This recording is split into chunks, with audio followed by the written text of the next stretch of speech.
hear that, TT game? That is the music of inevitability.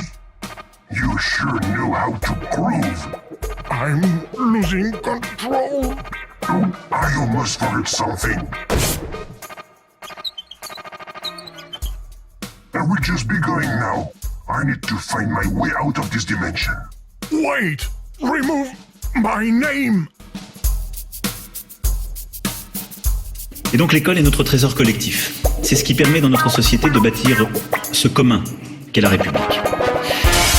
Or là aussi, nous avons vu des dérives, nous voyons des contournements et nous avons un combat à mener.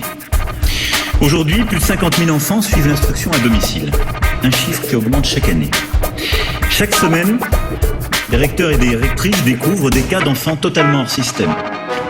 Chaque mois, des préfets ferment des écoles, entre guillemets, car elles ne sont pas déclarées même comme telles, illégales, souvent administrées par des extrémistes religieux. Partout sur notre territoire, le phénomène que nous voyons est simple. Des parents d'élèves qui viennent voir le directeur ou la directrice d'école et qui disent « Le cours de musique c'est terminé, sinon il ne reviendra plus. La piscine avec les autres c'est terminé, sinon il ne reviendra plus. » Il y a ensuite des certificats pour allergie au chlore qui sont donnés, puis des absences répétées. Et enfin, la déscolarisation. Nous allons l'inscrire au CNED. Ce sera très bien fait, c'est plus simple pour nous. Ces enfants ne vont pas au CNED. Parfois, ils ne reçoivent aucune éducation, mais ils vont dans des structures qui ne sont nullement déclarées. La semaine dernière, nous en avons encore identifié une en Seine-Saint-Denis. Des structures très simples. Des murs, presque pas de fenêtres. Des enfants qui arrivent à 8h chaque jour, qui repartent à 15h. Des femmes en niqab qui les accueillent. Et lorsqu'on les interroge, des prières, certains cours. Voilà le renseignement. C'est une réalité. Nous devons la regarder, la nommer en face.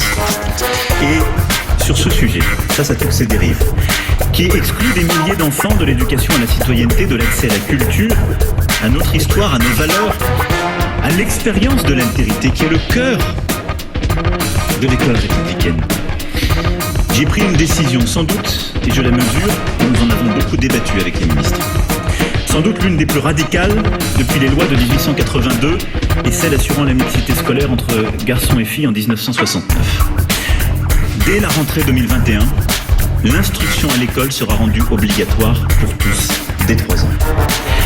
L'instruction à domicile sera strictement limitée, notamment aux impératifs de santé. Nous changeons donc de paradigme. C'est une nécessité.